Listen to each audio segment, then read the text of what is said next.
రాజగోపాల్రెడ్డి సంచలన వ్యాఖ్యలు చేశారు. బీఆర్ఎస్ సమాధి కావడంతో తన ఏకైక లక్ష్యం నెరవేరిందని, ఇంకో లక్ష్యం కేసీఆర్ ను జైలుకు పంపడమే అన్నారు. త్వరలోనే హరీష్ రావు బీజేపీలోకి పోతారని జోస్యం చెప్పారు. జగదీష్ రెడ్డిని తాము కాంగ్రెస్ లోకి చేర్చుకోబోమని, తాను జైలుకు వెళ్లే వ్యక్తి అన్నారు. ప్రస్తుతం బీఆర్ఎస్ నాయకులు, కార్యకర్తలు కాంగ్రెస్ వైపు చూస్తున్నారని చెప్పారు. ఉద్యమం చేసింది తెలంగాణ ప్రజలు, సకల జనులు. ఒక కేసీఆర్ కుటుంబం కోసం తెలంగాణ రాలేదు.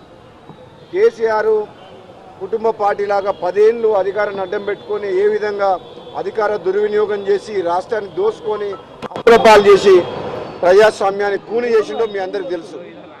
ఈరోజు కాంగ్రెస్ పార్టీ అధికారంలోకి వచ్చిన తర్వాత ఇక్కడ ప్రజాస్వామ్యం ఉంటుంది, మాట్లాడే అవకాశం ఉంటుంది, ముఖ్యమంత్రులకు మంత్రులకు స్వేచ్ఛ ఉంటుంది, ఎమ్మెల్యేలకు గౌరవం ఉంటుంది. అక్కడలాగా ఆత్మగౌరవం చంపుకొని కేసీఆర్ కాళ్ళ దగ్గర ఆత్మగౌరవం పెట్టాల్సిన అవసరం లేదు. కాబట్టి రాబోయే రోజుల్లో తెలంగాణలో బీఆర్ఎస్ పార్టీ అనేదే ఉండదు. ఉద్యమం